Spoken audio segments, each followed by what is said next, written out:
Bienvenidos una vez más a Historia Mundial para Dormir. Esta noche, vamos a caminar sobre alfombras de terciopelo rojo que esconden manchas que nunca se pudieron limpiar.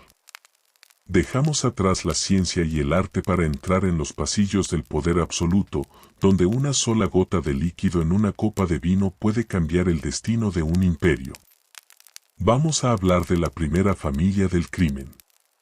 Vamos a hablar de la dinastía que convirtió la cruz en una espada y el altar en un banco. Olvida la leyenda negra por un momento. Olvida los monstruos que nos vendieron en las películas y series. La realidad es mucho más fría, más humana y más fascinante. Es la historia de unos extranjeros que llegaron a una ciudad hostil, despreciados por su acento y su origen, y que decidieron que, si no podían ser amados, serían temidos. Antes de que las puertas del Vaticano se cierren a nuestras espaldas, te invito a suscribirte.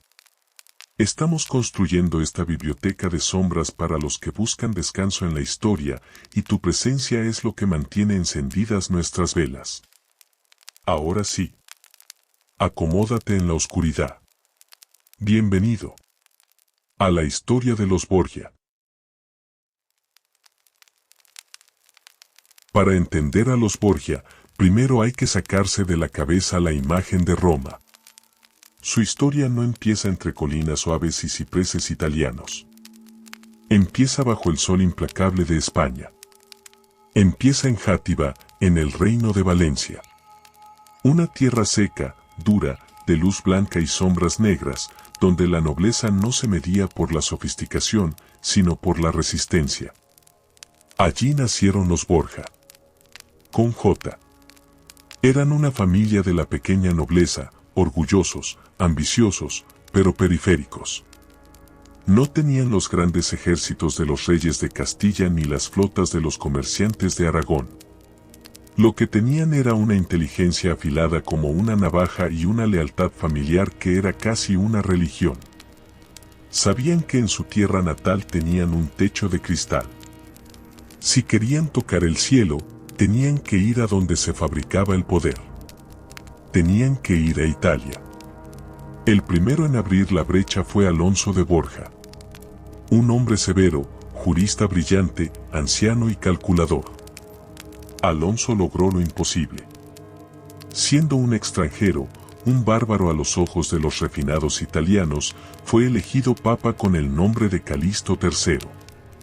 Fue un papa de transición, viejo y débil, elegido porque las familias poderosas de Roma, los Orsini y los Colonna, no se ponían de acuerdo y necesitaban a alguien que no molestara mucho y se muriera pronto. Pero subestimaron la sangre española. Calixto III no fue a Roma a descansar. Fue a pavimentar el camino para los suyos. Y el suyo más importante, su sobrino favorito, era un joven llamado Rodrigo. Rodrigo llegó a Italia siendo apenas un muchacho. Era carismático, increíblemente guapo, con una energía vital que desbordaba.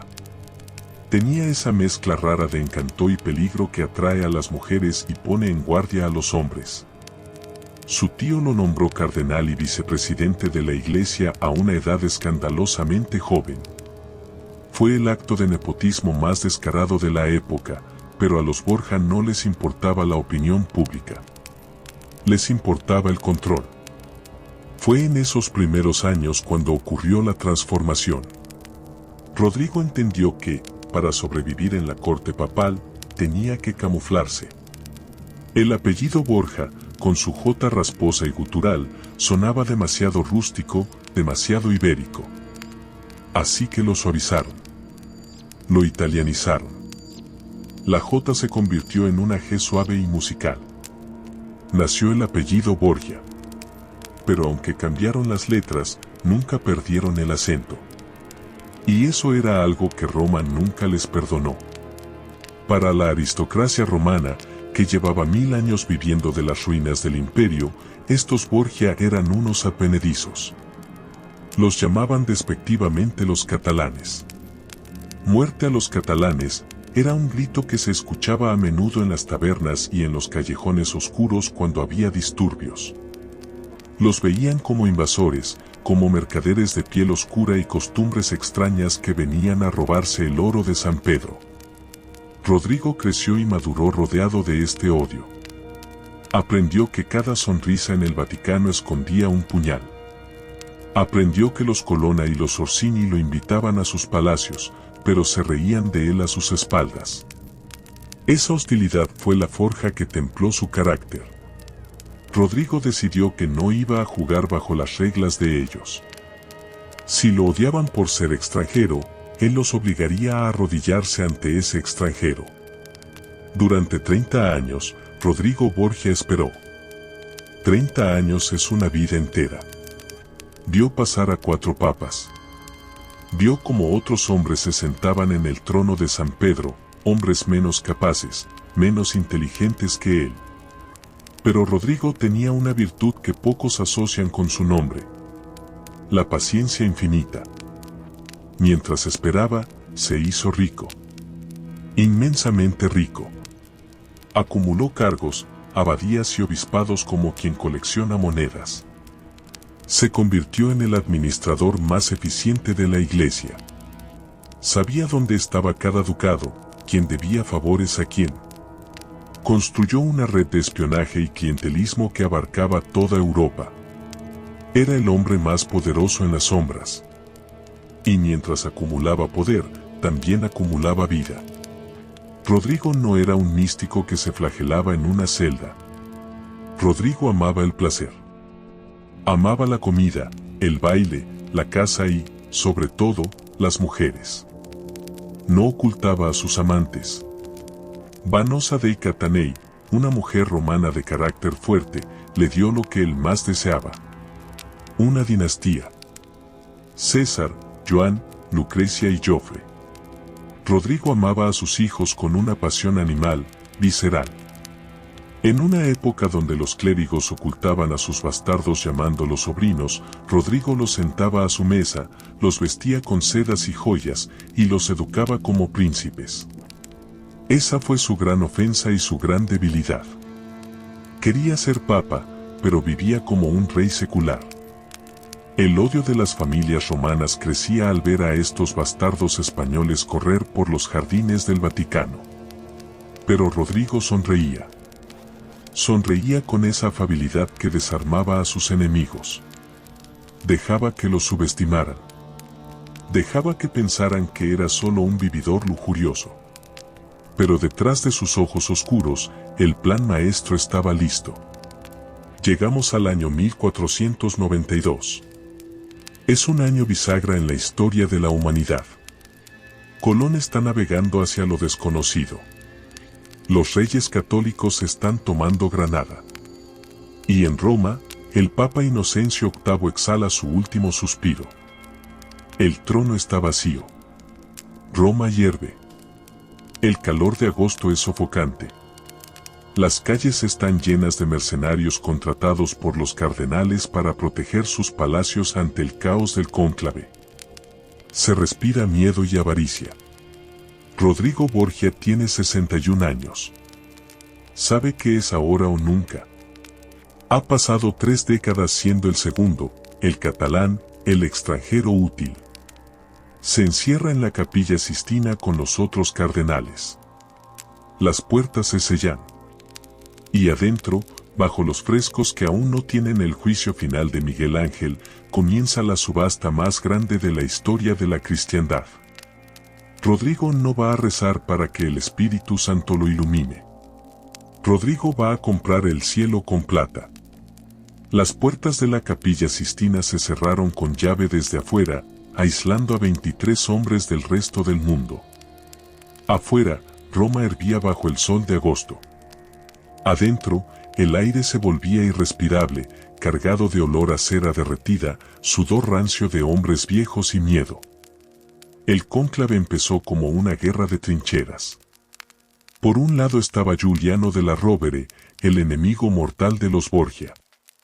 Un hombre colérico, guerrero, financiado por el rey de Francia, que veía a Rodrigo como a un cerdo marrano que ensuciaba el trono de Pedro. Por otro lado estaba Ascanio Sforza, el representante de Milán, astuto y codicioso. Y en el medio, flotando como un tiburón paciente, estaba Rodrigo. Los primeros días fueron de bloqueo. Nadie alcanzaba los 2/3 necesarios para ganar. Giuliano della Rovere gritaba y amenazaba, tratando de intimidar a los indecisos con la invasión francesa. Pero Rodrigo sabía que el miedo es un motivador volátil. La codicia, en cambio, es eterna y estable. Rodrigo decidió que ya no era hora de rezar, sino de negociar. Esperó a que cayera la noche. Mientras los otros cardenales dormían en sus celdas improvisadas, separadas por cortinas de tela, Rodrigo empezó a moverse. Se deslizó por los pasillos en penumbra, visitando las celdas clave. No llevaba Biblias bajo el brazo. Llevaba promesas escritas y pagarés. El objetivo principal era Ascanio Sforza. Si Rodrigo lograba comprar a Sforza, tendría los votos de Milán y la victoria asegurada. La negociación ocurrió en susurros. Ascanio era un hombre caro, el más caro de todos. Rodrigo no parpadeó. Le ofreció su propio cargo de vicecanciller, el puesto más lucrativo de la Iglesia después del papado. Le ofreció su palacio personal en Roma, el Palacio Borgia, con todos sus muebles y tesoros. Le ofreció el castillo de Nepi. Básicamente, Rodrigo le entregó su fortuna terrenal a cambio de las llaves del cielo. Ascanio Sforza, deslumbrado por la oferta, aceptó. Se dice que la transacción fue tan descarada que, a la mañana siguiente, 4 mulas cargadas de plata fueron vistas saliendo del palacio de Rodrigo hacia el palacio de Ascanio, a plena luz del día, mientras la gente miraba atónita. Ya no se molestaban en disimular. Una vez que cayó Sforza, los demás cardenales empezaron a caer como fichas de dominó. Rodrigo fue celda por celda, con una bolsa de oro en una mano y un cargo eclesiástico en la otra. Al cardenal Orsini le dio los castillos de Monticello y Soriano. Al cardenal Colonna le dio la abadía de Subiaco. Al cardenal Savelli le dio la ciudad de Civita Castellana. Incluso compró al cardenal más viejo y senil, el patriarca de Venecia, con 5.000 ducados de oro en efectivo para que votara lo correcto antes de morirse. Fue una compraventa industrial. Rodrigo Borgia vació sus arcas, vendió sus tierras y comprometió el futuro financiero de la Santa Sede, todo en una sola noche de frenesí mercantil. Cuando amaneció el 11 de agosto de 1492, la atmósfera en la capilla había cambiado. Giuliano della Rovere, al ver las caras de sus aliados, se dio cuenta de que estaba solo. El dinero español había ganado. La resistencia francesa se había desmoronado ante el peso de la plata. Se procedió a la votación final. 1 a 1, los cardenales se levantaron y depositaron su papel en el cáliz de oro. Rodrigo, sentado en su trono, contaba mentalmente. Cuando se leyó su nombre por 15ª vez, alcanzando la mayoría requerida, no mostró sorpresa. Solo una satisfacción profunda y aterradora. Se levantó, alisó sus vestiduras rojas y miró a los hombres que acababa de comprar. Cuando le preguntaron si aceptaba la elección y qué nombre tomaría, Rodrigo no titubeó. Eligió el nombre de un conquistador antiguo, no el de un santo. Me llamaré Alejandro, dijo con su voz potente y su acento español. Alejandro VI. Como Alejandro Magno. No quería ser un pastor de almas. Quería ser un emperador del mundo. Las ventanas se abrieron. Se anunció el Habemus Papam. Y cuando la multitud en la plaza de San Pedro escuchó el nombre Rodrigo Borgia, hubo un momento de silencio helado antes de los vitoreos protocolares. Los romanos se miraron entre sí. El catalán había ganado. El lobo estaba dentro del redil. Adentro, Giuliano della Rovere, derrotado y furioso, susurró una profecía a quien quisiera escucharlo. Hoy hemos elegido al diablo. Y el diablo se comerá a sus hijos. no sabía cuán cerca estaba de la verdad. Rodrigo, ahora Alejandro VI, se vistió con el manto papal. Le quedaba perfecto. Era un hombre corpulento, imponente, que llenaba la habitación con su presencia. Esa noche, Roma se iluminó con antorchas. Pero no eran solo luces de celebración. En los palacios de las viejas familias romanas se cerraron las puertas y se escondió el oro. Sabían que el nuevo papa tenía hambre. Sabían que había gastado una fortuna para llegar ahí y que ahora querría recuperarla con intereses. La era de la depredación había comenzado. El 26 de agosto de 1492, Roma se detuvo. Alejandro VI iba a ser coronado. Y Rodrigo Borgia decidió que el mundo tenía que entender una cosa. La humildad cristiana se había terminado. La austeridad era para los débiles. La procesión fue un delirio de oro y terciopelo. Rodrigo montaba un caballo blanco como la nieve, cubierto de joyas. A su paso, lanzaba monedas de oro a la multitud, que se mataba a golpes por agarrar una pieza con la cara del nuevo papa. Pero lo que heló la sangre de las viejas familias romanas no fue el lujo, fue la simbología.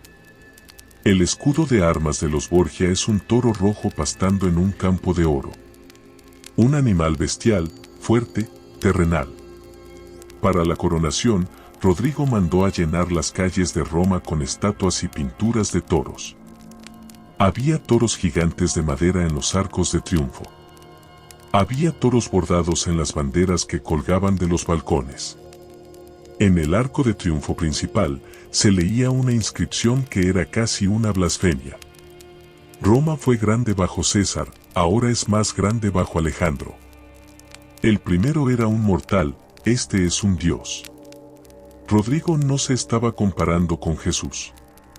Se estaba comparando con los emperadores paganos. El toro había embestido las puertas del Vaticano y ahora pastaba en el altar mayor. Pero la ceremonia tuvo un momento de oscuridad. Hacía tanto calor y las vestiduras papales pesaban tanto, dicen que la tiara y la capa sumaban más de 15 kilos de oro y perlas, que Rodrigo, en medio de la basílica de San Juan de Letrán, se desmayó. Cayó desplomado al suelo como un ídolo de barro. Los cardenales corrieron a socorrerlo, echándole agua en la cara, temiendo que el papa hubiera muerto el primer día. Rodrigo abrió los ojos, se levantó con ayuda, se sacudió el polvo y sonrió. Era indestructible. El toro está cansado, pero no muerto, pareció decir su mirada. Sin embargo, el verdadero escándalo no ocurrió en la calle, sino en el Palacio Apostólico. Apenas se instaló, Rodrigo hizo algo que ningún papa había hecho jamás. Trajo a sus hijos a vivir con él. Rompió la hipocresía del celibato. Ya no eran sobrinos. Eran sus hijos, y Roma tendría que aceptarlos o morir. Ahí es donde entran en escena los otros jugadores de esta partida de ajedrez sangrienta. Primero, César Borgia. Tenía 17 años. Era alto, hermoso, con una mirada oscura que te atravesaba. César tenía el alma de un guerrero y la mente de un asesino, pero su padre le había asignado un destino que él odiaba. La Iglesia. Rodrigo necesitaba un general y un cardenal en la familia. Y decidió que César sería el cardenal. Imaginemos la furia de César. Él quería montar a caballo, liderar ejércitos, conquistar ciudades. En cambio, su padre lo obligaba a vestirse con sotanas rojas, a rezar maitines y a bendecir a la gente. César aceptó, pero con un rencor frío. Se convirtió en el cardenal de Valencia, pero debajo de la seda roja llevaba una cota de malla y una espada. Roma pronto aprendería que el cardenal Borgia era más peligroso en un callejón oscuro que en un púlpito. Segundo, Juan Borgia, el duque de Gandía. Era el favorito de Rodrigo. Y era todo lo contrario a César. Juan era arrogante, vanidoso, estúpido y militarmente incompetente. Pero Rodrigo lo adoraba. Veía en él al heredero de su linaje noble. A Juan le dio lo que César deseaba: el mando del ejército papal. Le dio la espada, los caballos y el poder militar. La tensión entre los dos hermanos era palpable. César miraba a Juan con un desprecio absoluto, viendo cómo desperdiciaba las oportunidades que él anhelaba. Juan se burlaba de César, llamándolo cura y paseándose con sus armaduras brillantes frente a él. Caín y Abel se estaban preparando para repetir la historia bíblica, pero esta vez en los pasillos del Vaticano. Y tercera, Lucrecia Borgia. La niña de oro. Tenía apenas 12 o 13 años cuando su padre subió al trono. Tenía el cabello rubio como la miel, tan largo que le llegaba a las rodillas, y ojos claros. Los cronistas de la época dicen que era de una dulzura encantadora. Pero para Rodrigo y César, Lucrecia no era una persona. Era una moneda de cambio. Rodrigo miraba a su hija y veía alianzas políticas. ¿Necesitamos el apoyo de Milán? Casémosla con un Sforza. ¿Necesitamos el sur de Italia? Casémosla con un príncipe de Nápoles. Lucrecia aprendió desde niña que su cuerpo y su útero pertenecían al Estado Pontificio. Fue amada, sí, pero fue un amor posesivo y asfixiante. Los rumores maliciosos, alimentados por los enemigos de los Borgia, empezaron a susurrar que el amor de Rodrigo y César por Lucrecia iba más allá de lo paternal y lo fraternal. Decían que los Borgia compartían la misma cama. Probablemente era mentira, propaganda de guerra, pero la cercanía física y emocional de la familia era tan intensa que alimentaba la leyenda negra. Con sus hijos instalados en el Vaticano, Rodrigo empezó a limpiar la casa. Los catalanes tomaron el control. Los guardias suizos fueron reforzados con mercenarios españoles leales solo a los Borgia. El español se convirtió en el idioma secreto del poder. En las cenas papales, se servía comida valenciana, paellas y carnes especiadas, y se bailaban danzas moriscas que escandalizaban a los puritanos romanos. El Vaticano dejó de ser un monasterio y se convirtió en una corte renacentista de placer y peligro. Rodrigo organizaba fiestas que duraban hasta el amanecer. Se contrataban bufones, músicos, poetas y cortesanas. La moralidad cristiana se quedó en la puerta. Pero Rodrigo no era solo un fiestero. Era un administrador implacable. En sus primeras semanas como papa, impuso orden en Roma. La ciudad era un caos de delincuencia.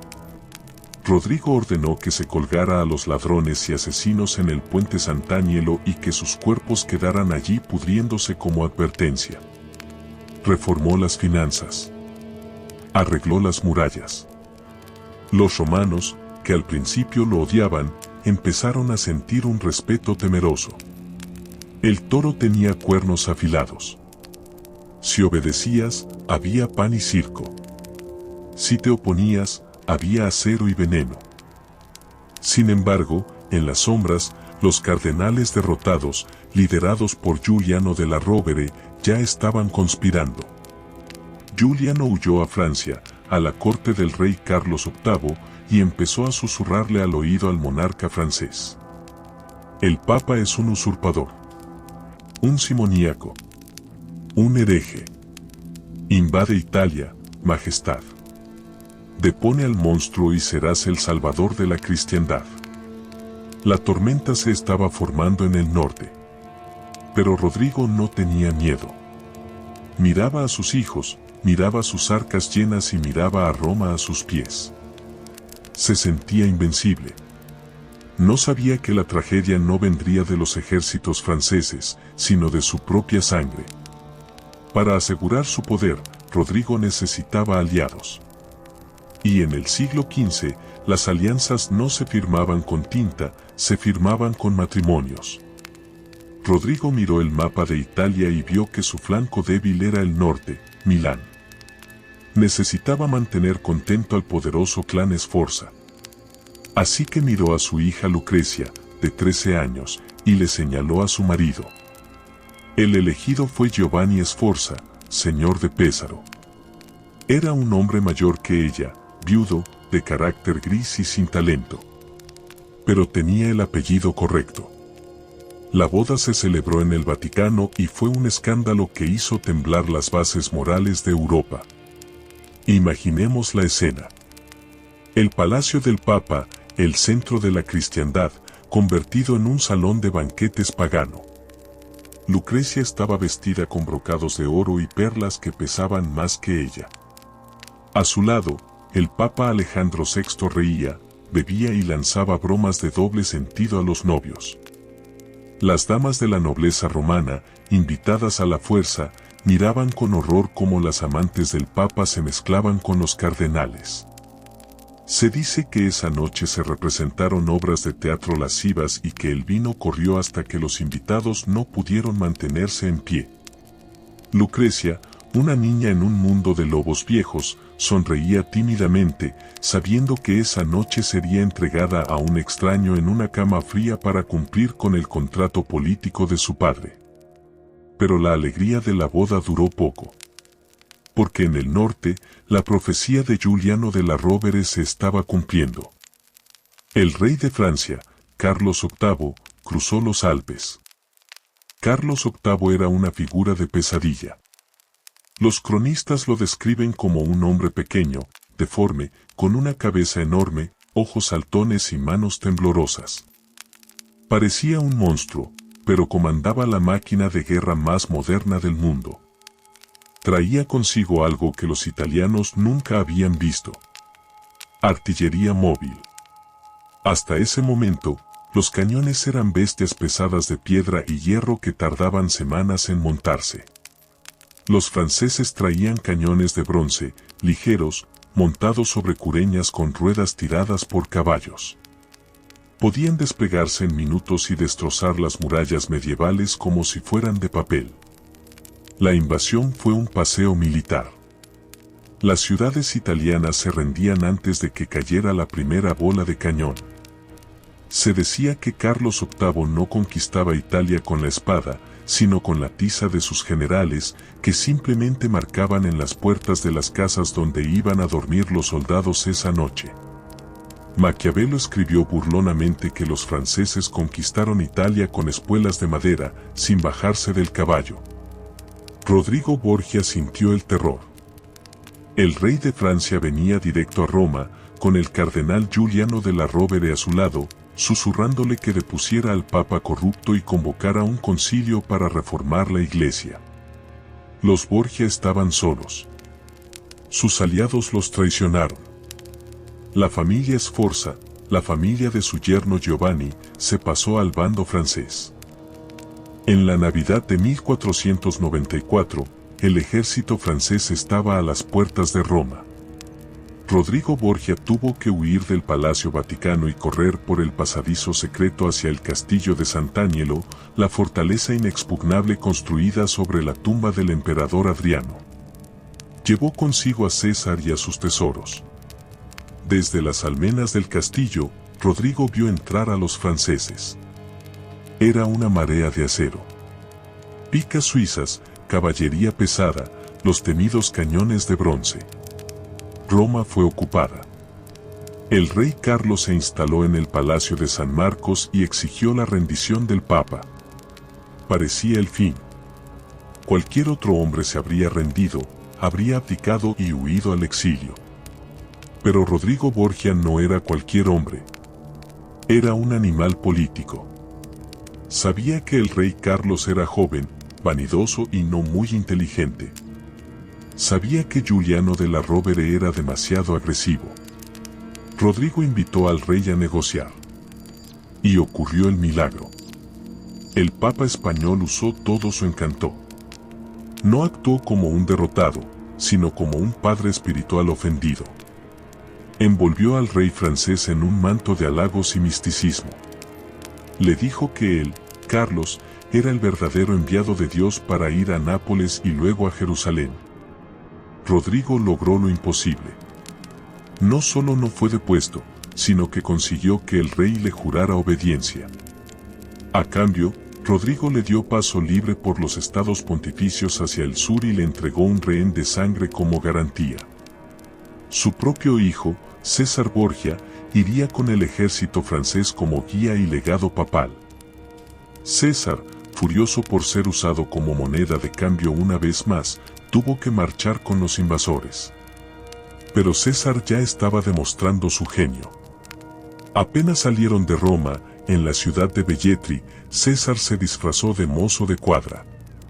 Con una astucia increíble, logró escapar del campamento francés bajo las narices de los guardias y volvió galopando a Roma. El rey Carlos, engañado y sin su rehén, siguió hacia Nápoles, conquistó el sur y luego tuvo que volver a Francia a toda prisa porque una liga de italianos se había unido contra él.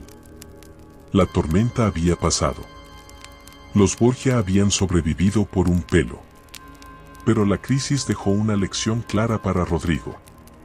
Sus alianzas no valían nada.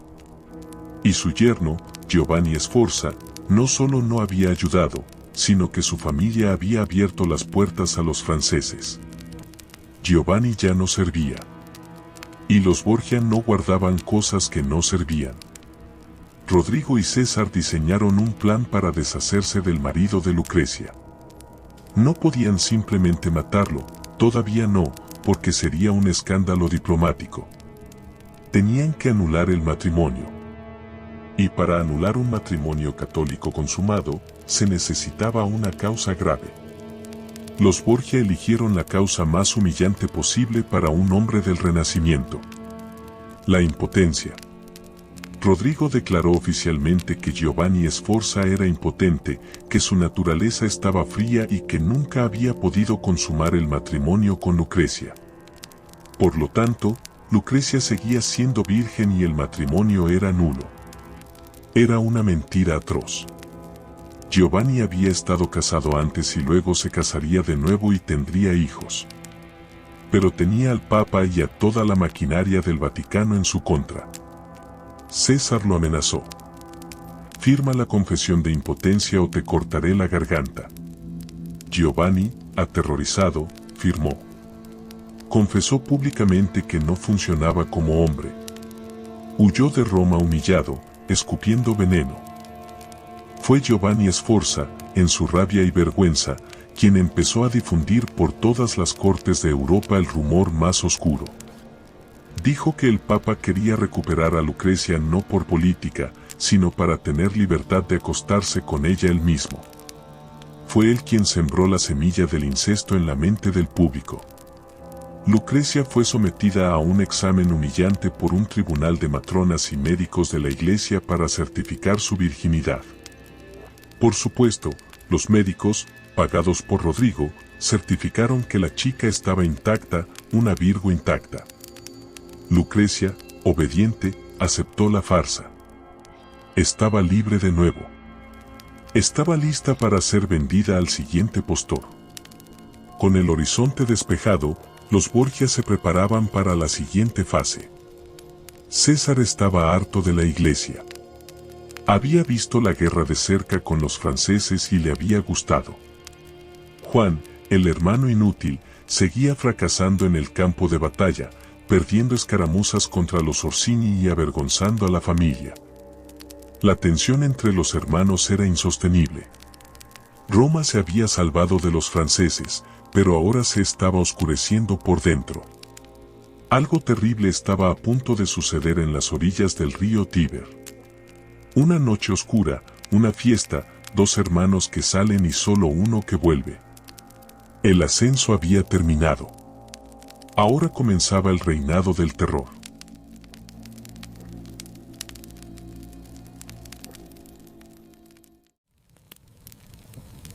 Dejamos atrás los banquetes de celebración y los desfiles de toros dorados bajo el sol.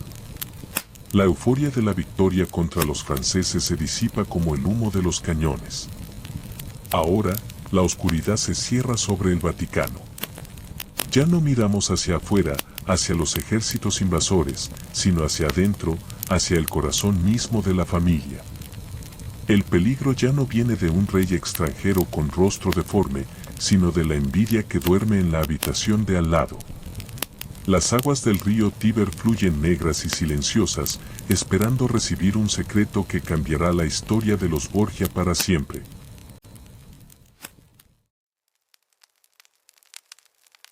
El año es 1497. Rodrigo Borgia está en la cima del mundo.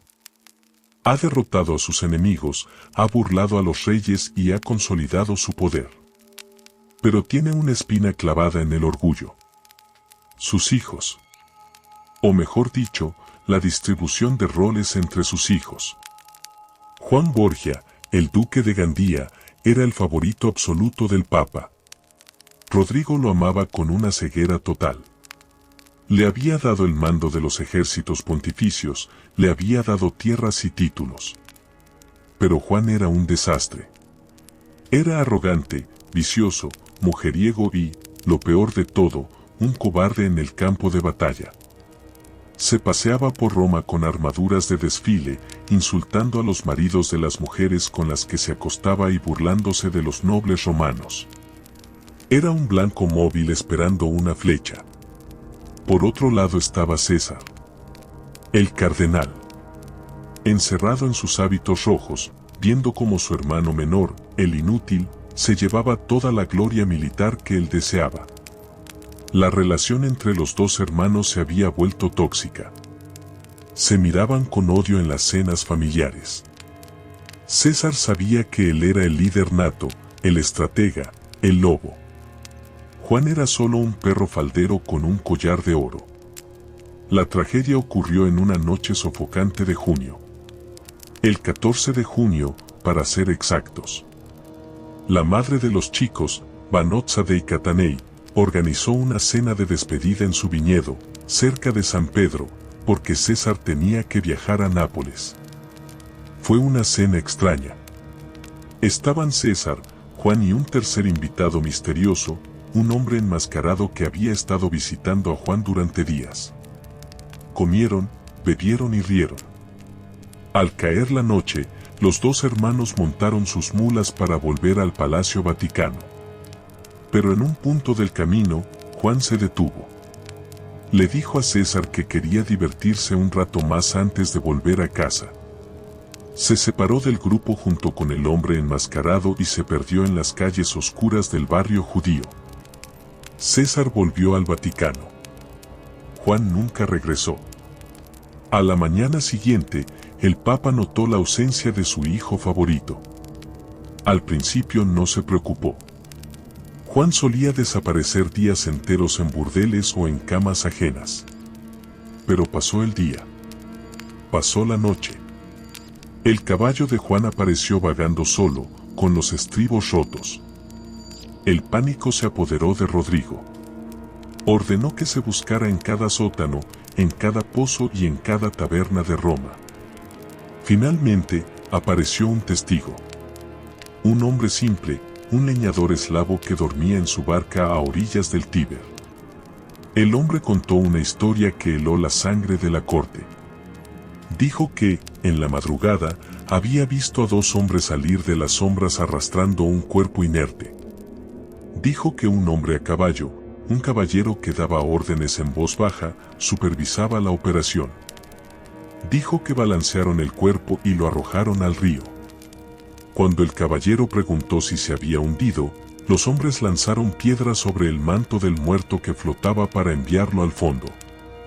Cuando le preguntaron al leñador por qué no había denunciado el crimen antes, el hombre se encogió de hombros y dijo la frase más brutal sobre la Roma de los Borgia. En mi vida he visto arrojar 100 cadáveres al río en ese punto, y nunca nadie se preocupó por ninguno. Rodrigo ordenó dragar el Tíber. Cientos de pescadores lanzaron redes y ganchos. Y al mediodía, lo encontraron. Juan Borgia emergió del lodo, todavía vestido con sus ropas de terciopelo, sus botas altas y sus guantes. Tenía 9 puñaladas. Una en el cuello, varias en el torso y una en las piernas. Pero lo más revelador no fueron las heridas, sino lo que llevaba encima. En su bolsa todavía tenía 30 ducados de oro intactos. No había sido un robo.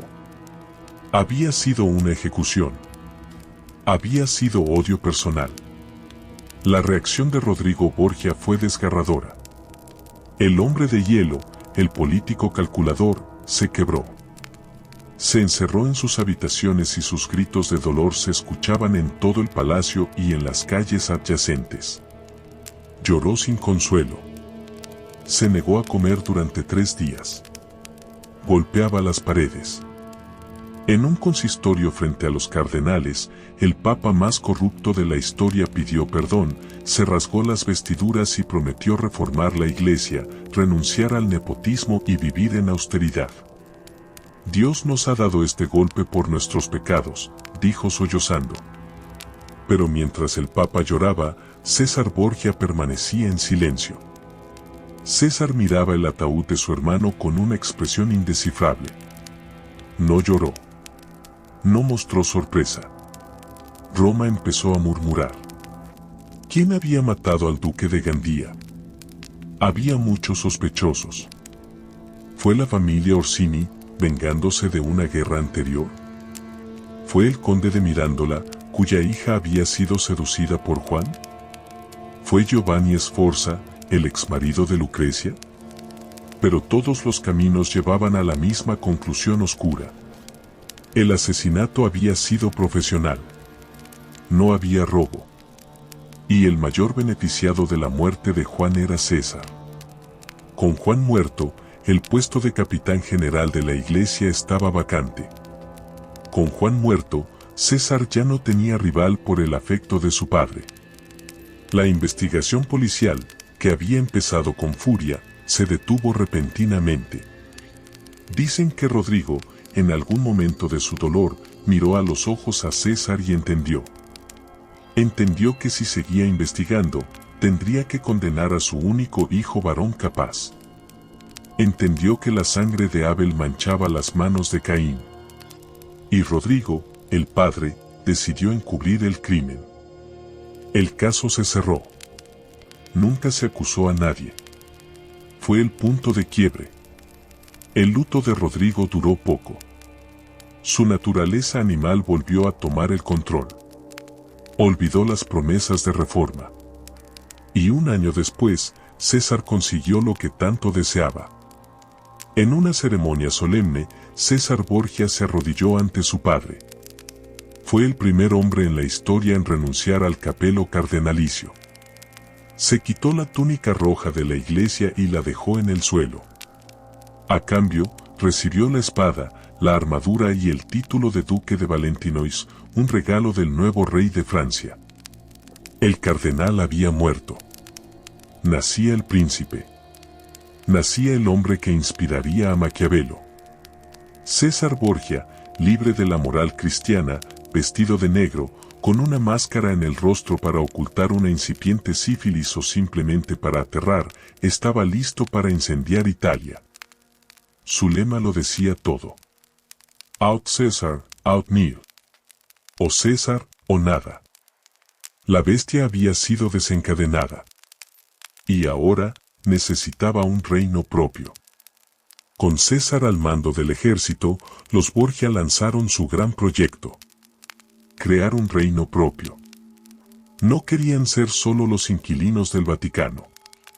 Querían ser reyes de la Romaña, una región en el centro de Italia llena de ciudades-estado rebeldes. César marchó hacia el norte como una tormenta negra.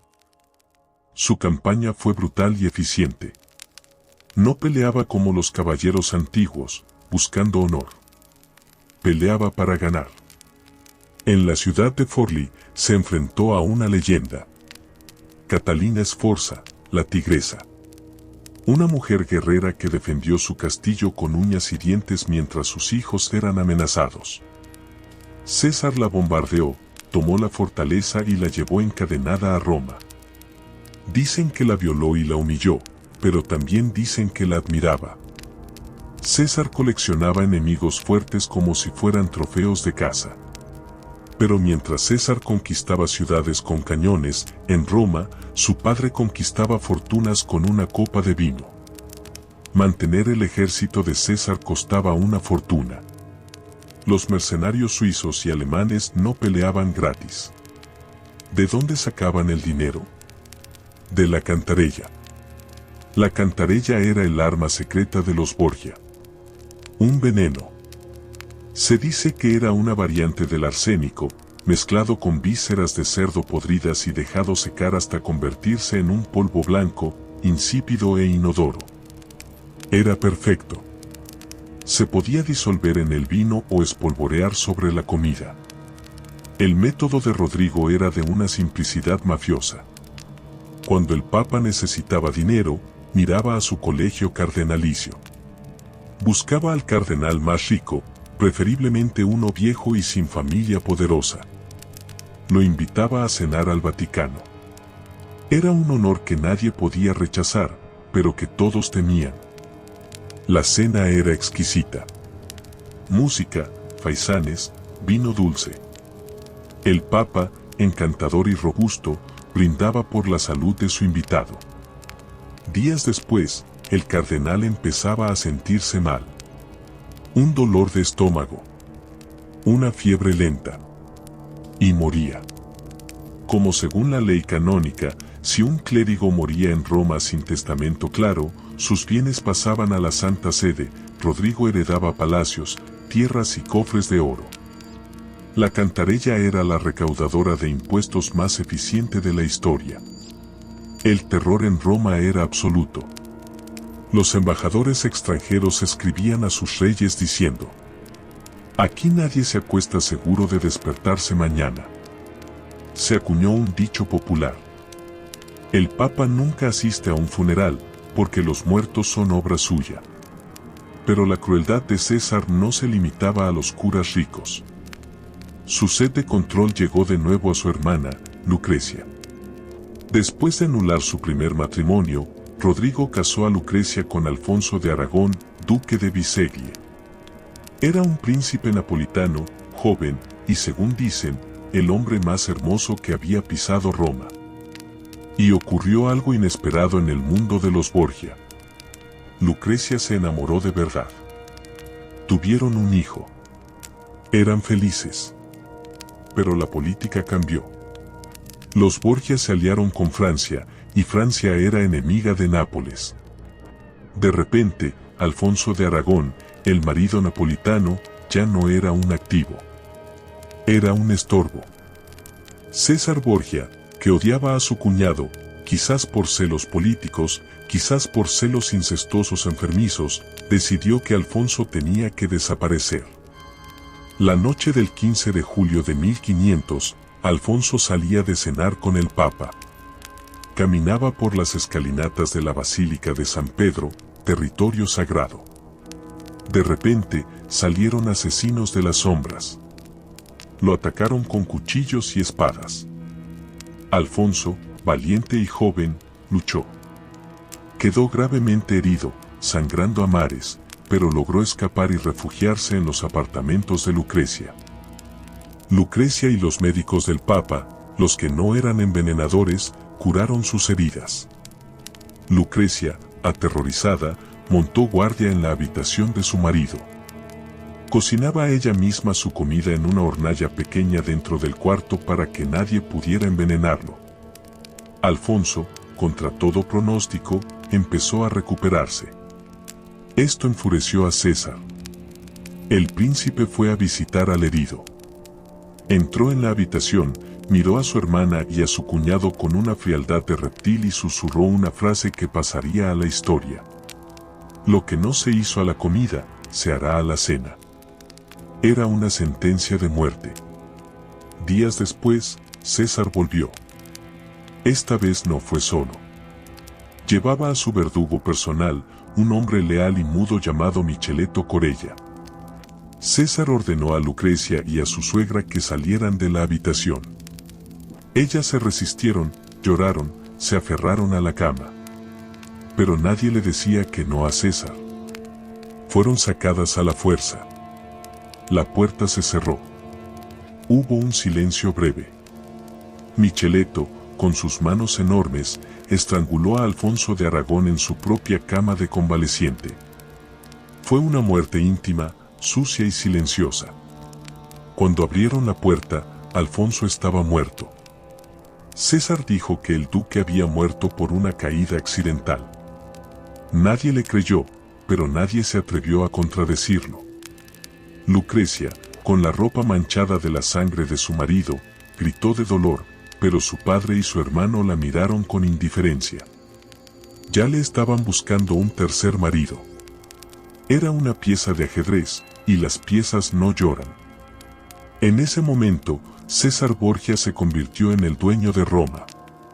Caminaba por las calles con una máscara negra, acompañado de matones, y si alguien le caía mal, simplemente desaparecía en el Tíber. Maquiavelo, el diplomático florentino, lo observaba todo desde un rincón, tomando notas. Veía en César la encarnación del poder puro. Sin moral, sin piedad, solo eficacia. Estaba naciendo el príncipe. Pero incluso los príncipes sangran. Y los Borgia, borrachos de su propia invencibilidad, no vieron que el enemigo más peligroso no llevaba espada, sino que volaba en el aire caliente del verano romano. Un mosquito. Si el asesinato de su hermano Juan fue un acto de rabia impulsiva, lo que César hizo en la noche de fin de año de 1502 fue una sinfonía de frialdad. Es el evento que Nicolás Maquiavelo, que viajaba con él como embajador, describió como el magnífico engaño. Fue la noche en que César enseñó al mundo que la palabra de un Borgia vale menos que el aire. La situación era crítica. Los capitanes mercenarios de César, hombres violentos y ambiciosos como Vitelloso Vitelli y Oliverotto da Fermo, se habían dado cuenta de que el príncipe se estaba volviendo demasiado poderoso.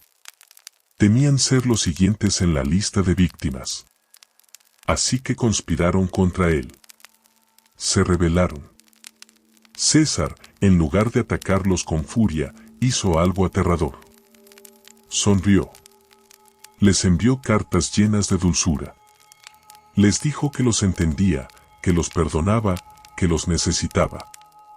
Les ofreció un nuevo contrato, más dinero y más tierras.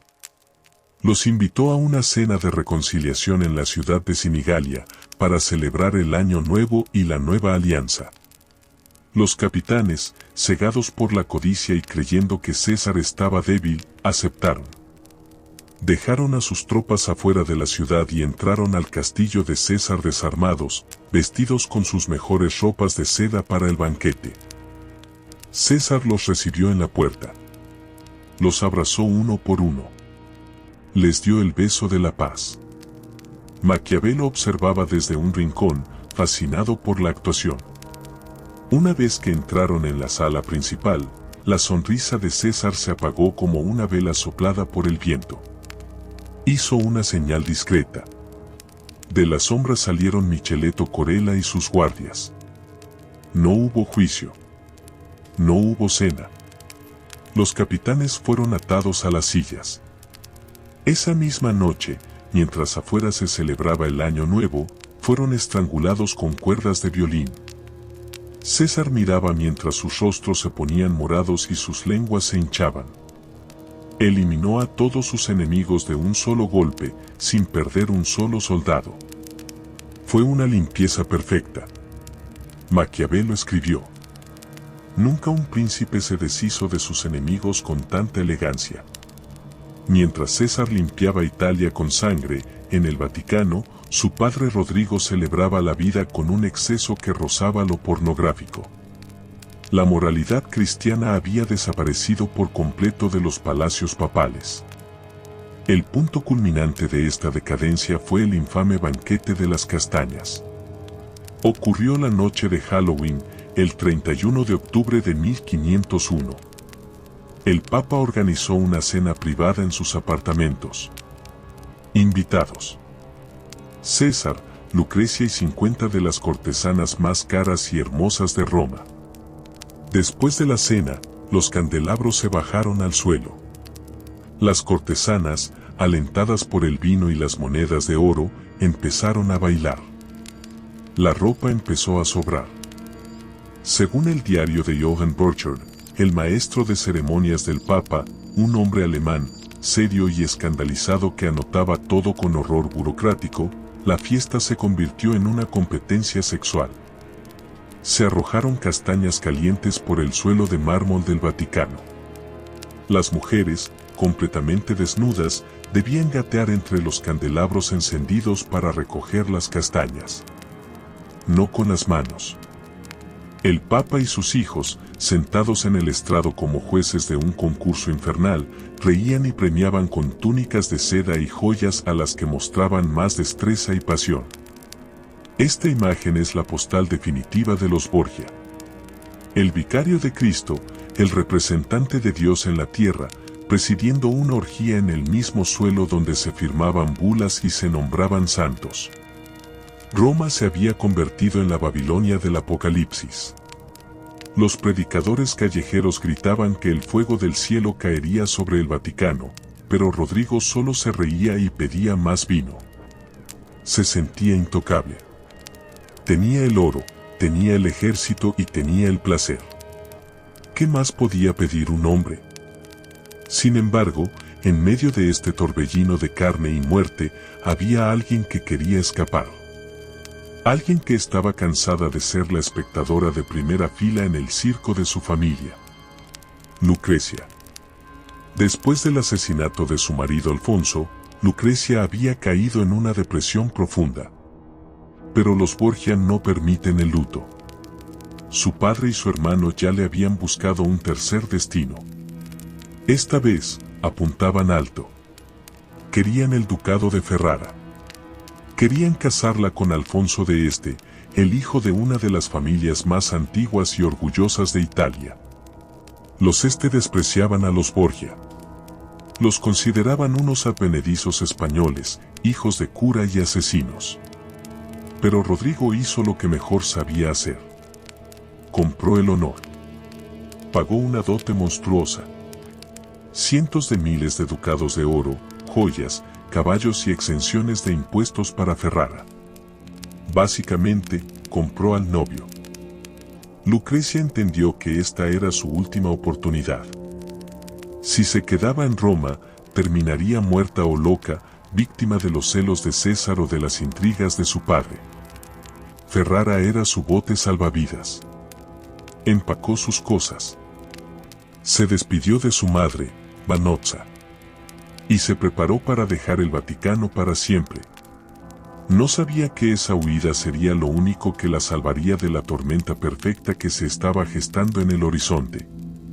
El 6 de enero de 1502, Lucrecia Borgia cruzó la puerta del pueblo y salió de Roma. Iba montada en una mula blanca, cubierta de joyas, rodeada de una comitiva de 1000 personas. Parecía un desfile triunfal, pero era una fuga. Lucrecia no miró atrás hacia el Vaticano. No miró hacia la ventana donde su padre, el Papa Alejandro, la observaba con lágrimas en los ojos, gritándole bendiciones que se perdían en el viento. Fue la última vez que se vieron. Lucrecia escapó del círculo de sangre. Llegaría a Ferrara, se ganaría el respeto de sus nuevos súbditos y se convertiría en una mecenas de las artes, lavando poco a poco el apellido maldito. Ella fue la única que entendió que, para sobrevivir a los Borgia, había que dejar de ser un Borgia. En Roma, quedaron los lobos. Y los lobos estaban enfermos. César Borgia, el príncipe, el hombre más temido de Italia, estaba librando una batalla que no podía ganar con la espada. Su enemigo estaba en su sangre. La llamaban el mal francés o el mal de Nápoles. Sífilis. En aquella época, la enfermedad era virulenta y devastadora, mucho más agresiva que la versión moderna. El rostro de César, que había sido considerado el más bello de la cristiandad, empezó a llenarse de pústulas y úlceras. La enfermedad le comía la piel. Sus ojos se hundieron. Su nariz empezó a deformarse. El dolor en los huesos era constante, un fuego que lo quemaba por dentro. Para ocultar su decadencia, César empezó a usar una máscara. Una media máscara de terciopelo negro que le cubría la parte superior del rostro. Ya solo salía de noche. Se convirtió en una sombra que recorría los pasillos del Vaticano, siempre acompañado de su verdugo, Micheletto Corella. La gente ya no solo le temía por su poder, sino por su aspecto fantasmal. Era la muerte caminando por los palacios sagrados. La relación con su padre cambió. Rodrigo Borgia, que siempre había sido el titiritero, empezó a tener miedo de su propia marioneta. César se había vuelto incontrolable. Entraba en los apartamentos del Papa sin avisar, armado, exigiendo más dinero para sus guerras. Se cuenta que Rodrigo, el hombre que compró el papado, llegó a cerrar con llave su dormitorio por las noches, temiendo que su amado hijo decidiera heredar el trono antes de tiempo. Pero los Borgia tenían un problema eterno. La guerra es cara. La campaña de César en la Romaña y la Toscana tragaba oro como un pozo sin fondo. Las arcas del Vaticano, que habían estado llenas tras el jubileo de 1500, volvían a estar vacías. Y cuando los Borgia necesitaban dinero, miraban a sus ovejas más gordas. Los cardenales. Era agosto de 1503. El mes más cruel en Roma. El calor era insoportable. El aire estaba estancado. El Tíber bajaba bajo y maloliente, y las nubes de mosquitos traían la mala aria, la malaria, que mataba a ricos y pobres por igual. En medio de este horno, Rodrigo y César pusieron sus ojos en una nueva víctima. El cardenal Adriano da Corneto. Adriano era inmensamente rico. Tenía un palacio magnífico y una villa en el campo, en las afueras de Roma, donde el aire era un poco más fresco. Rodrigo le sugirió, con esa amabilidad que helaba la sangre, que sería un placer cenar en su viña. El cardenal Corneto entendió el mensaje. Sabía lo que les pasaba a los que cenaban con el Papa. Sabía de la cantarella. Intentó excusarse, dijo que estaba enfermo, pero al Papa no se le dice que no. La fecha se fijó para el 5 de agosto. La preparación del banquete fue meticulosa. Rodrigo y César no podían dejar nada al azar.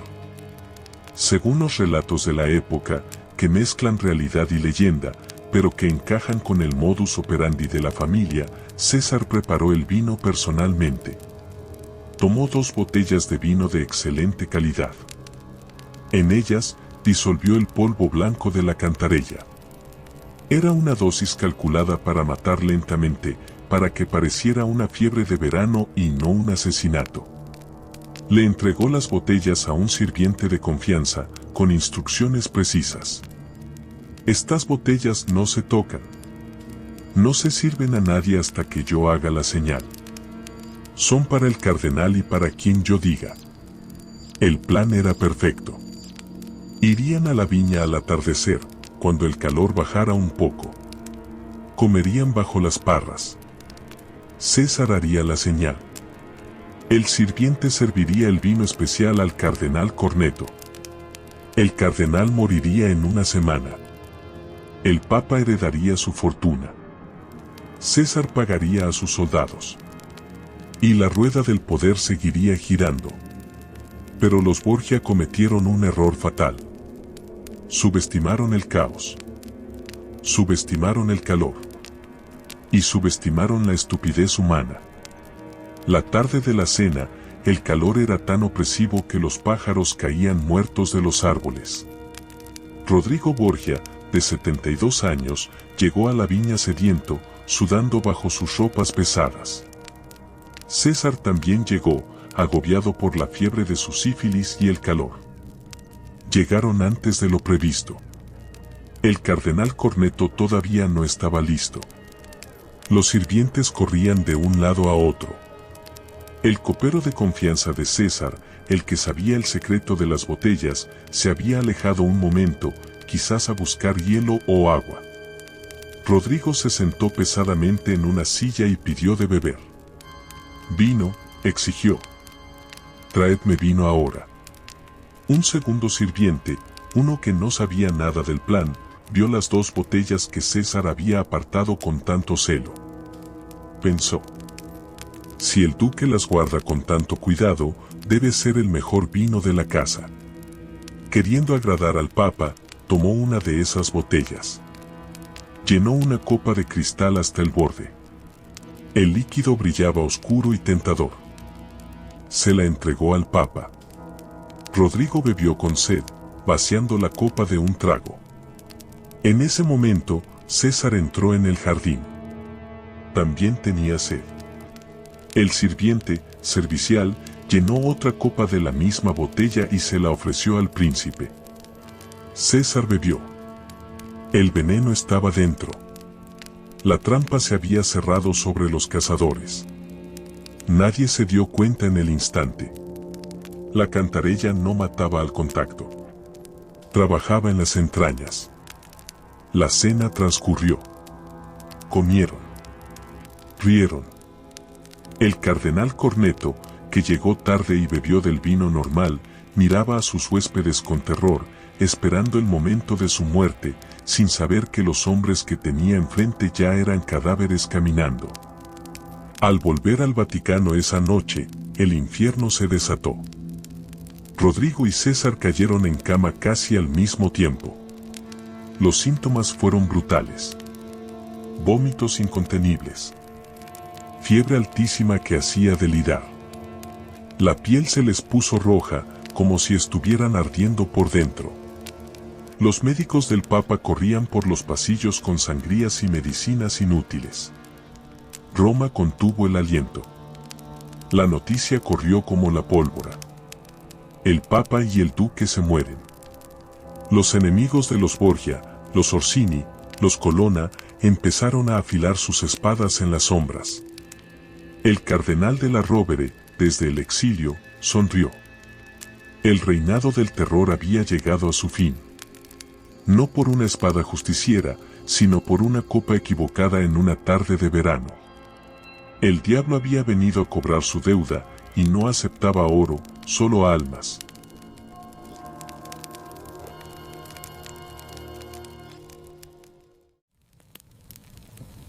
El vino se ha derramado.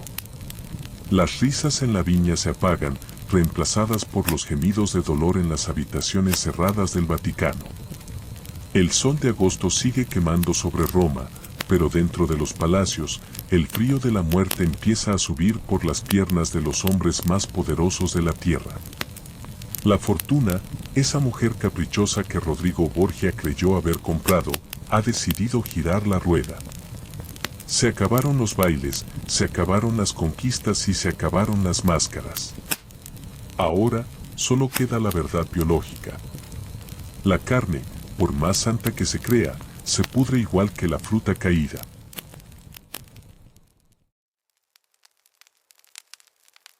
Roma, agosto de 1503. La ciudad es un horno. La malaria flota en el aire estancado del Tíber como una niebla invisible. En el Palacio Apostólico, el Papa Alejandro VI y su hijo César luchan contra el veneno que ellos mismos prepararon. César Borgia, joven y fuerte como un toro, reacciona con una violencia desesperada. Sabe que si muere, todo el imperio que construyó desaparecerá. Ordena a sus médicos que apliquen tratamientos brutales. Los sumergen en tinajas llenas de agua helada hasta que la piel se le pone azul, para bajar la fiebre. Cuentan las leyendas más oscuras que mandó destripar una mula viva para meterse dentro del animal, buscando transferir el calor de la fiebre a las entrañas de la bestia. Sea como sea, César peleó. Su cuerpo, curtido en la guerra, empezó a expulsar el veneno. Sobrevivió. Pero quedó convertido en un espectro, débil, incapaz de levantarse de la cama, incapaz de dar órdenes. Su padre, Rodrigo, no tuvo esa suerte. Tenía 72 años.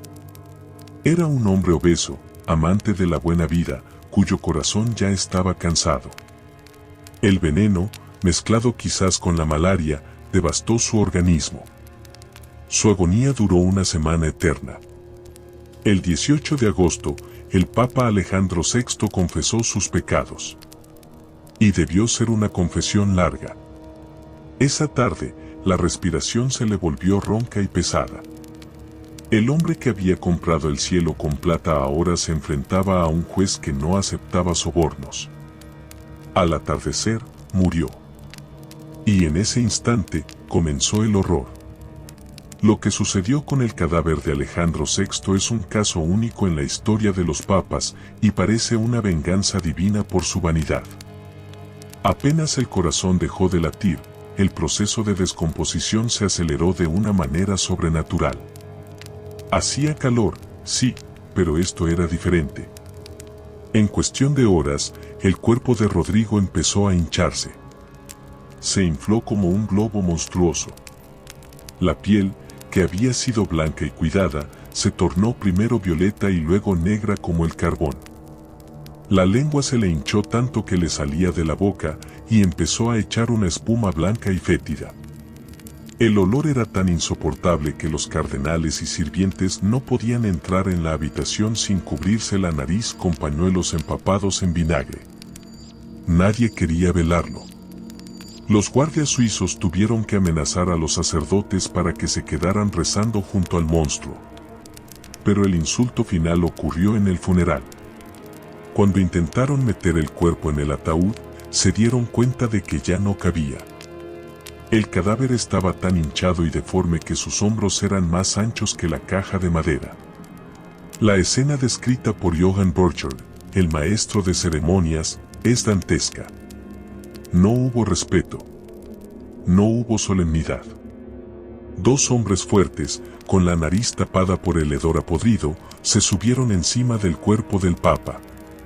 Saltaron sobre su estómago hinchado, empujándolo con los pies, forzando la carne putrefacta hacia abajo, crujiendo los huesos, hasta que lograron meterlo a presión en el ataúd. Cerraron la tapa a martillazos apresurados y lo sacaron de allí casi corriendo. Así terminó Rodrigo Borgia. El hombre que quiso ser un dios pagano terminó siendo una masa de carne negra pateada por sus propios sirvientes. Fue la imagen perfecta de la vanidad de vanidades. Mientras tanto, César Borgia escuchaba las campanas de muerte desde su cama de enfermo, a solo unos metros de distancia. Estaba vivo, pero estaba paralizado.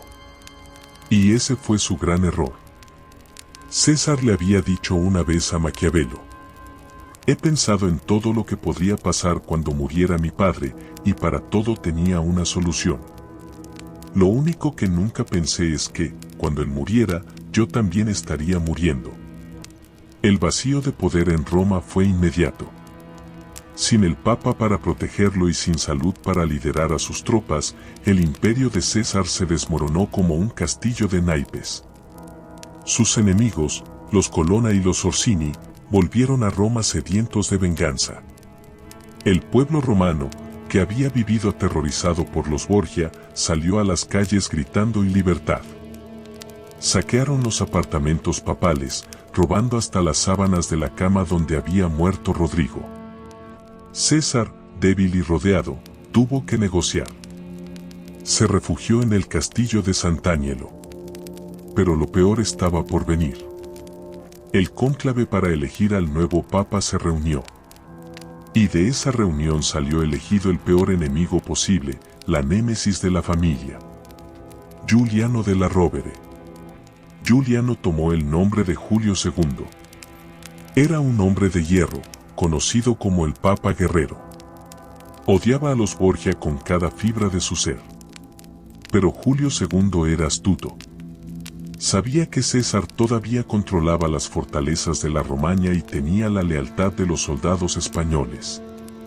Así que Julio II hizo lo mismo que César había hecho en Sinigalia. Mintió. El nuevo papa visitó a César en su lecho de enfermo. Fue amable. Le prometió que lo confirmaría como capitán general de la iglesia. Le dijo que necesitaba su espada para unificar Italia. Tú y yo haremos grandes cosas, hijo mío, le dijo. César, que siempre había sido el maestro del engaño, esta vez fue el engañado. Quizás la fiebre le nubló el juicio, o quizás estaba desesperado por creer. Confió en la palabra de su enemigo. Le entregó las llaves de las fortalezas de la Romaña. Apenas César entregó el poder, la trampa se cerró. El Papa Julio II se rió en su cara. Ordenó su arresto inmediato. La palabra dada a un hereje y a un asesino no tiene valor, dijo el Papa. César Borgia fue arrastrado a una celda en la Torre Borgia, la misma torre que su padre había construido.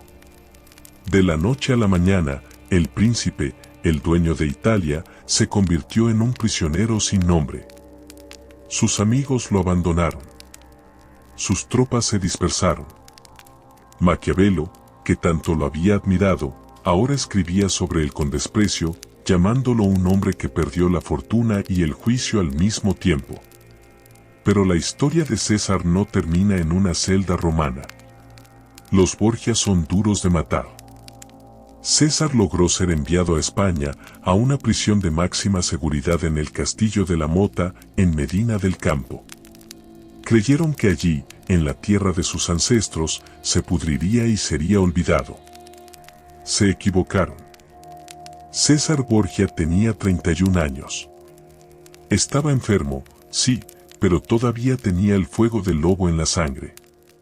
Una noche oscura de octubre de 1506, César hizo lo imposible. Con la ayuda de un cómplice, descolgó una cuerda de seda desde la torre más alta del castillo, una altura vertiginosa. Bajó por la pared de piedra en la oscuridad. La cuerda se quedó corta. César tuvo que soltarse y caer los últimos metros. Se rompió varios huesos al golpear el suelo del foso, pero la adrenalina era más fuerte que el dolor. Se arrastró hasta donde lo esperaban unos caballos. Montó con los huesos rotos y galopó hacia la libertad. Había escapado. Estaba vivo. Pero el mundo había cambiado. Ya no tenía ejército, no tenía dinero y su cara estaba desfigurada por la sífilis y cubierta por la máscara negra. Solo le quedaba un lugar a donde ir. El pequeño reino de Navarra, en el norte de España, donde gobernaba el hermano de su esposa francesa, el rey Juan de Albret. César llegó a Navarra como un mendigo real. El rey Juan lo recibió bien. Necesitaba un general, y César Borgia, incluso roto, era el mejor general de Europa. Le dio el mando de un pequeño ejército para sofocar una rebelión local en el pueblo de Viana. Parecía que el destino le daba una segunda oportunidad. César se puso la armadura una vez más. Sintió el peso de la espada. Por un momento, volvió a ser el duque de Valentinois. Pero la muerte, que lo había rozado en Roma, ahora venía a buscarlo de frente en un camino de tierra embarrado. Estamos en marzo de 1507. César Borgia ha llegado al reino de Navarra, en el norte de España. Es un paisaje gris, lluvioso y frío, muy diferente al sol dorado de la Toscana o al mármol de Roma. César tiene 31 años, pero su cuerpo y su alma parecen los de un anciano. La sífilis sigue avanzando, comiéndole el rostro bajo la máscara, y la amargura le come el espíritu. Su cuñado, el rey Joan de Albret, lo recibió como a un salvador. Navarra estaba en guerra civil. Un noble rebelde, el conde de Lerín, Luis de Beaumont, se había alzado contra la corona y se había atrincherado en la ciudad de Viana. El rey Joan le dijo a César: «Toma el mando. Recupera Viana para mí». Para César, esto era un insulto a su talento.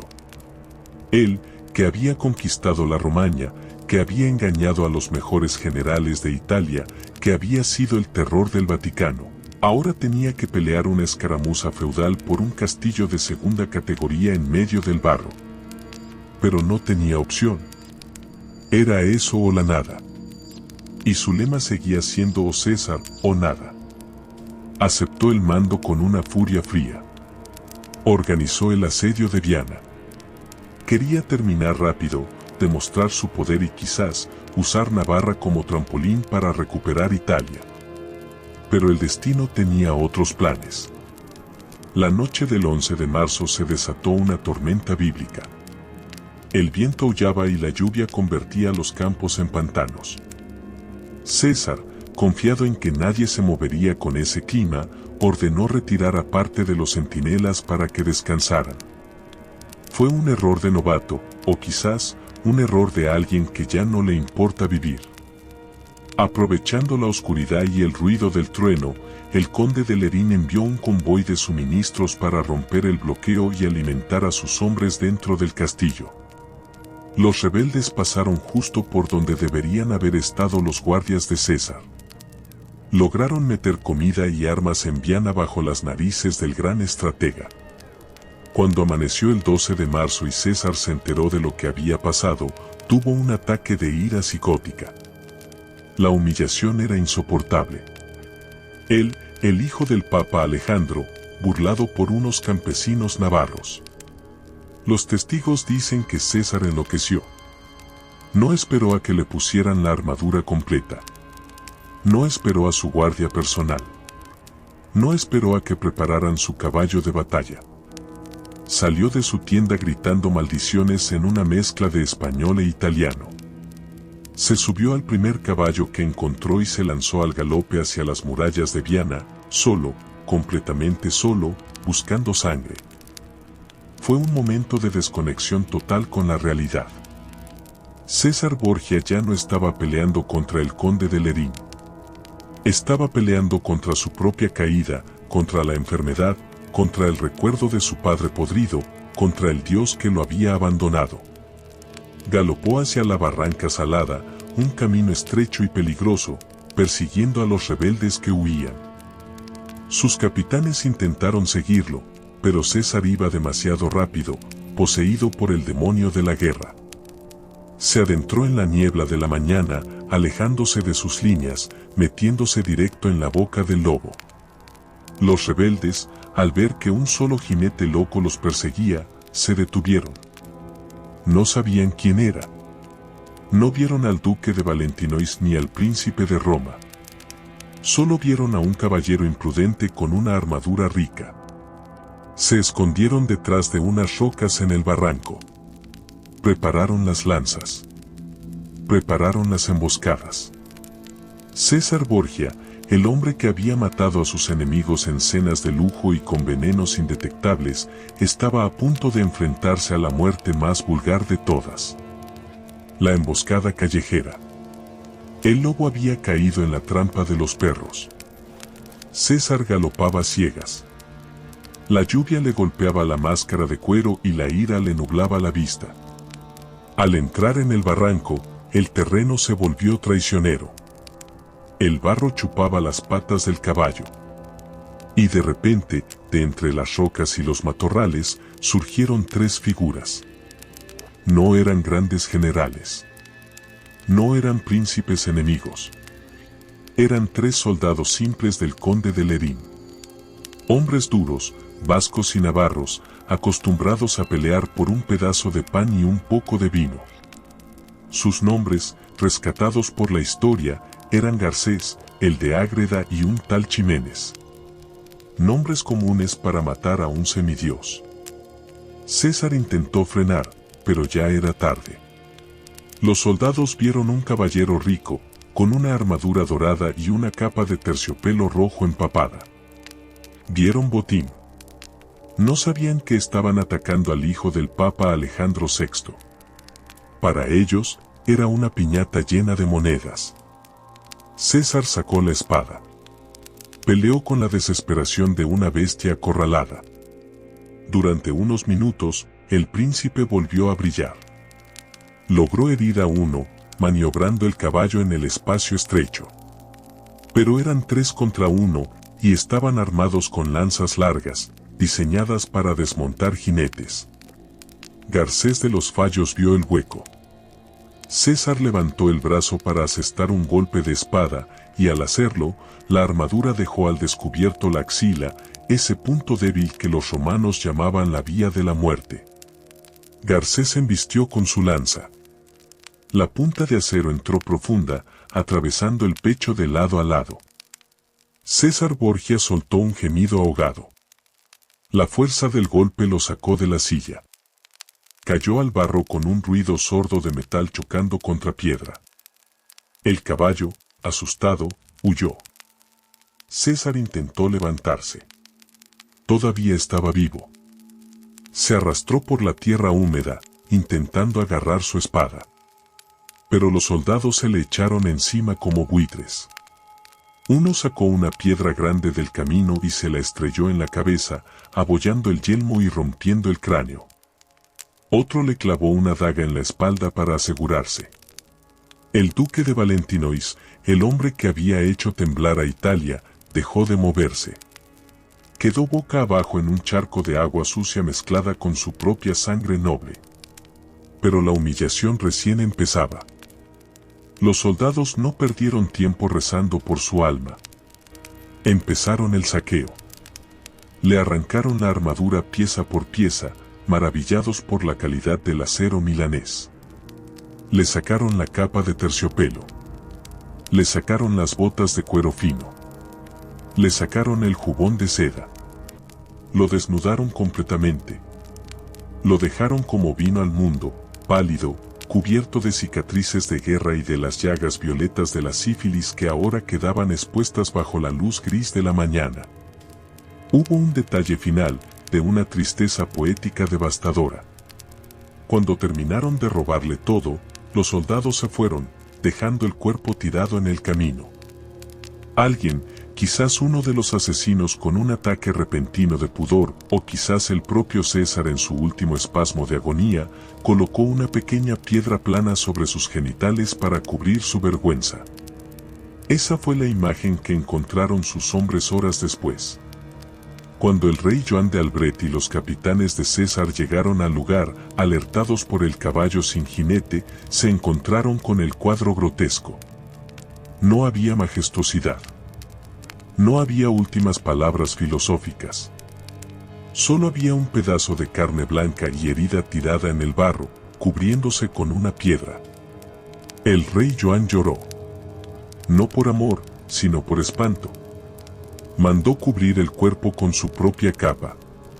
Cargaron a César en una mula, como si fuera un saco de papas, y lo llevaron de vuelta a Viana. La noticia voló por Europa. César Borgia ha muerto.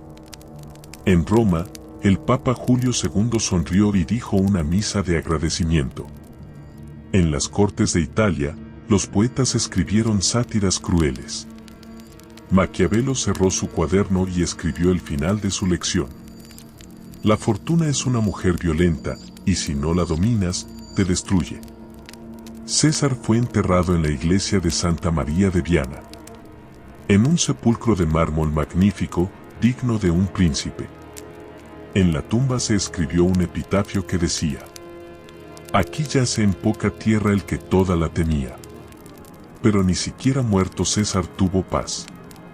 Siglos después, un obispo de Calahorra visitó la iglesia y se indignó al ver que un monstruo, asesino y hereje estaba enterrado en un lugar sagrado cerca del altar. Ordenó sacar los huesos. Destruyeron el mausoleo. Sacaron los restos de César y los enterraron afuera, en la calle, frente a la puerta de la iglesia. El obispo dijo: que lo pisen los hombres y las bestias al pasar. Durante cientos de años, la gente de Viana caminó sobre los huesos de César Borgia sin saberlo. Los perros orinaban sobre la tumba del hombre que quiso ser rey de Italia. Fue el cumplimiento final y terrible de su lema: Aut César, aut nihil. O César, o nada. Al final, fue nada. Mientras tanto, en Italia, quedaba una sola pieza del tablero Borgia en pie. Una pieza que todos habían subestimado y que, en silencio, estaba logrando lo que su padre y su hermano no pudieron: sobrevivir y ser amada. Mientras los huesos de César eran pisoteados por perros en una calle de España, en Italia, una mujer sobrevivía. Lucrecia Borgia. La niña que había sido usada como moneda de cambio, la joven que había visto asesinar a su marido en las escaleras de San Pedro, había logrado lo imposible: reinventarse. En la corte de Ferrara, Lucrecia dejó de ser la hija del papa corrupto y se convirtió en la madre del pueblo. No fue fácil. Cuando llegó, la familia de su marido, los la miraban con asco, esperando que sacara un frasco de veneno en la primera cena. Pero Lucrecia los desarmó con una inteligencia suave y una dignidad de acero. Se convirtió en una mecenas de las artes. Atrajo a su corte a los poetas más brillantes del Renacimiento, como Ludovico Ariosto y Pietro Bembo. Dicen que Bembo, un cardenal y poeta, se enamoró perdidamente de ella. Se escribían cartas de un amor platónico y desesperado, y Lucrecia guardaba un mechón de su propio cabello rubio en las cartas que le enviaba. Pero bajo la seda y las joyas, Lucrecia llevaba el luto de su estirpe.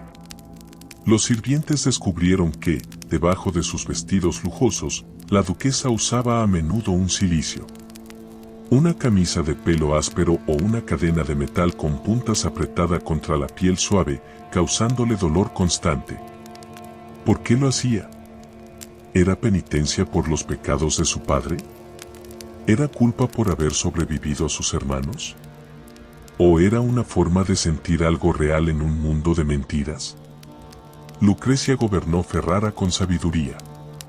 Cuando su marido estaba en la guerra, ella administraba la justicia y las finanzas. Vendió sus propias joyas para fundar conventos y hospitales. La gente empezó a amarla de verdad.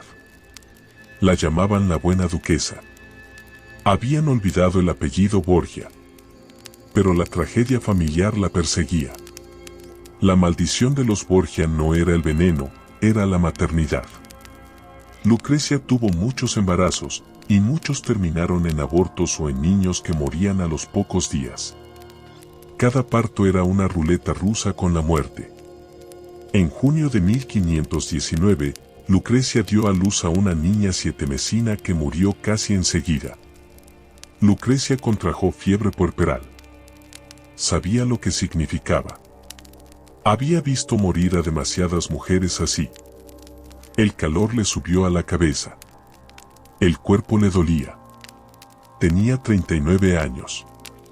En su lecho de muerte, hizo algo extraordinario. Escribió una carta al Papa. Pero el Papa ya no era su padre.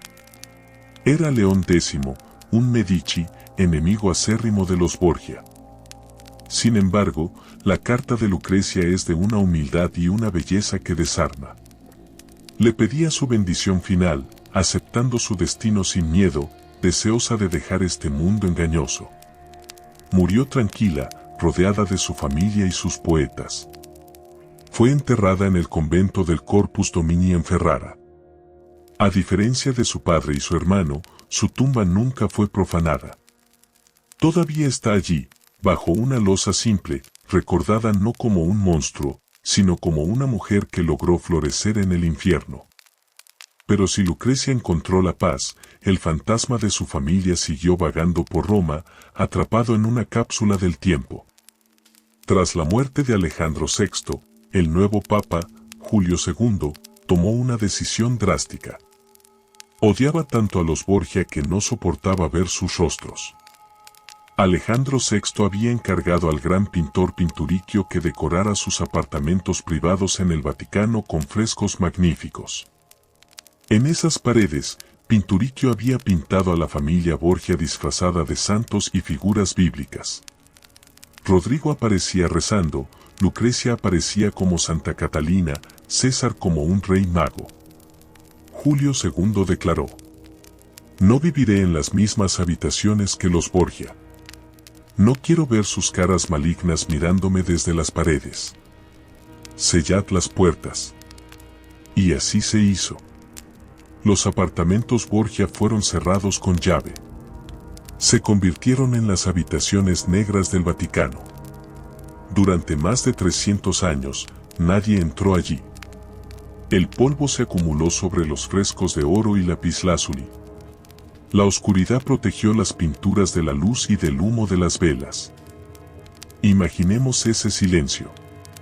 Mientras afuera pasaba el Renacimiento, el Barroco, la Ilustración, Napoleón y las guerras mundiales, en el corazón del Vaticano, Los rostros pintados de Rodrigo, César y Lucrecia permanecían intactos en la oscuridad, sonriendo con esa arrogancia eterna, esperando su momento.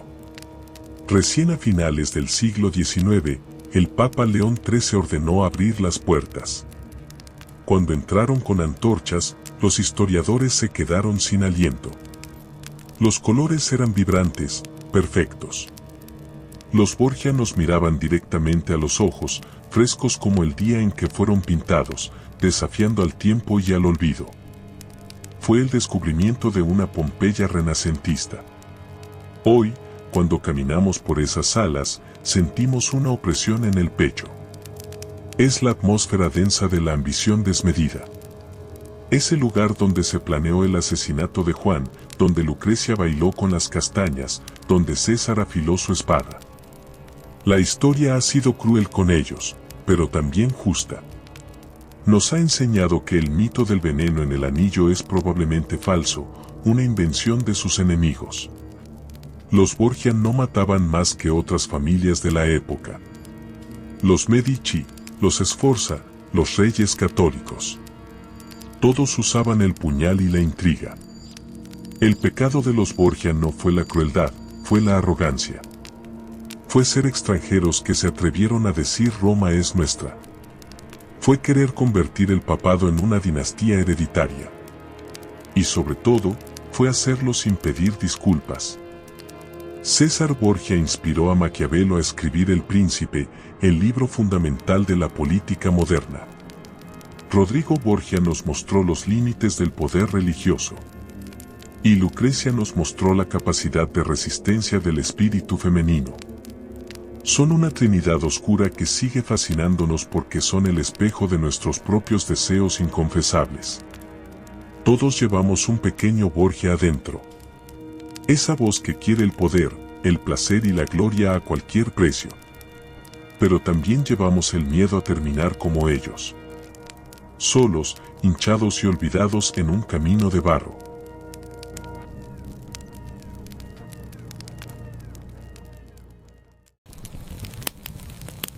La vela se consume en el candelabro de plata. La fiesta ha terminado en el Vaticano. Los invitados se han ido, y solo quedan las manchas de vino en el suelo de mármol que nadie se molesta en limpiar. Hemos visto el ascenso meteórico de una familia que vino de la tierra seca de España para conquistar el trono de Dios, y hemos visto su caída estrepitosa hacia la nada. Los Borgia nos dejan una lección final y amarga. El poder absoluto es una droga que devora a quien la consume. Creyeron que podían comprar el cielo, que podían engañar a la muerte y que la sangre era más espesa que el agua bendita. Pero al final, la biología y el tiempo nos igualan a todos. Ni el papa más rico ni el príncipe más temido pudieron evitar convertirse en polvo. Su legado es este silencio pesado que se siente en Roma cuando cae la noche. Si escuchas con atención cerca del Tíber, quizás todavía puedas oír el chapoteo de un cuerpo cayendo al agua, o el galope furioso de un caballo que se dirige hacia una tormenta en Navarra. Cerramos por hoy este libro manchado de arsénico y ambición. Dejamos que Rodrigo, César y Lucrecia duerman su sueño inquieto bajo la historia. Gracias por acompañarnos en este banquete de sombras. Si lograste sobrevivir a la cena sin probar el vino, suscríbete y déjanos tu me gusta. Esto fue Historia Mundial para dormir. Que tus sueños sean dulces y que nunca tengas que mirar detrás de tu hombro. Descansa. Hasta la próxima. Buenas noches.